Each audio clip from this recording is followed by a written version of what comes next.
यहाँ पे देखते हैं अध्याय 1 वाराणसी। जैसा कि आप जानते हैं कि हिंदी के जो है संस्कृत परिचायिका का पहला जो चैप्टर है वो है वाराणसी। इसको देखेंगे हम लोग। जब वाराणसी सुविख्यात प्राचीन नगरी, वाराणसी प्रसिद्ध प्राचीन नगरी है। प्राचीन मीन्स पुराना, नगरी है, नगर है। इयं विमल सलील तरंगाया गंगाया कूले स्थिता। यह विमल, विमल मीन्स हो गया निर्मल, सलील तरंगाया, सलील मीन्स होता है जल, ठीक है, जल धारा वाली, तरंगाया धारा वाली, गंगा के किनारे, गंगाया मीन्स हो गया गंगा के, गंगा के, कूले मीन्स होता है समीप या निकट भी कहते हैं, तो निकट जो है स्थित है। यह नगरी निर्मल जल धारा वाली गंगा के किनारे स्थित है, स्थिता स्थित है। अस्या घट्टा नाम, इसकी जो है घाटों का वलयाकृत, वलयाकृत मीन्स होता है घुमावदार, क्या होता है घुमावदार।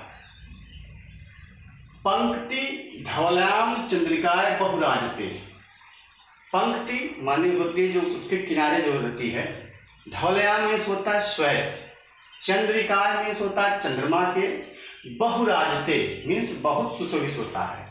मीन्स ये हो गया कि इसके घाटों की जो वलयाकृति है वह, ठीक है, श्वेत चंद्रमा में बहुत सुशोभित होते हैं। अगणिता पर्यटका सुदूरेभ्या देशभ्या नित्यम अत्र आयान्ति। मीन्स हो गया सुदूरेभ्या मीन्स होता है सुदूर अर्थात दूर देश से, दूर देश देशभ्य देश से, नित्यम अत्र आयन्ति प्रतिदिन यहाँ पे जो है आते हैं। अब कौन आते हैं? लोग आते हैं। अश्य इसके जो है घट्टानांच शोभाम विलोक्य इमा बहु प्रशंसन्ति। ओके, देखेंगे हम इसका हिंदी। अश्या मीन्स इसके, घट्टानांच शोभाम मीन्स होगा घाटों की, घाटों की शोभा, ठीक है। विलोक्य मीन्स होता है देखकर, इमा माने इसकी, बहु प्रशंसन्ति प्रशंसन होता है, सब प्रशंसा करते हैं। तो इस प्रकार हम देखेंगे जो अध्याय 1 का वाराणसी है, और ये पाठ जो है हिंदी में बहुत इंपॉर्टेंट है। इसमें से एक जो है जिसे गद्यांश होता है, गद्य अवतरण होता है, ये जो है संस्कृत परिचायिका से अवश्य आएंगे। तो हमें क्या करना होता है कि हम इसका जो है लिखेंगे क्या, पहले देखिए हम संदर्भ सहित कहेंगे, तो संदर्भ भी आप समझ लीजिएगा।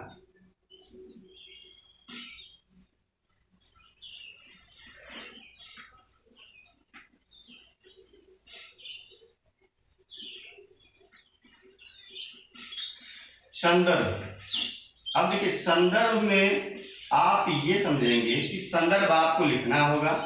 इसमें क्या है, हिंदी में ऐसे लिखेंगे कि प्रस्तुत गद्य अवतरण, देखिए हम संस्कृत में अवतरण कहते हैं, गद्यांश कह सकते हैं, लेकिन वो हिंदी साहित्य में है। अगर आप संस्कृत में जाएंगे तो गद्यांश को हम गद्य अवतरण कहेंगे, ठीक है। तो यहाँ पे हम ये कहेंगे कि जो प्रस्तुत या जो आपको मिलेंगे उस पेपर में, उसमें इस तरीके से लिखेंगे कि प्रस्तुत जो गद्य अवतरण है ये संस्कृत परिचायिका के वाराणसी नामक पाठ से उद्धृत है। उद्धृत का मीन्स होता है लिया गया, तो उद्धृत का यूज करना होगा आपको, उद्धृत।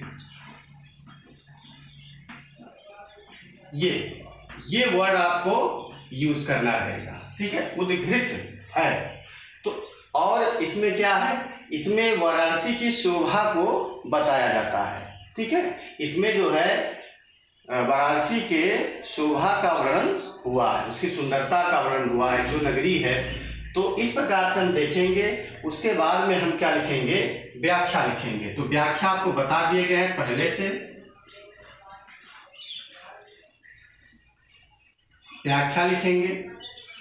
ठीक है, या हिंदी अनुवाद भी लिखा रहता है तो हिंदी अनुवाद भी लिख देते हैं। क्या लिखेंगे, या तो हिंदी अनुवाद जैसे लिखता है तो वैसे आप लिख देंगे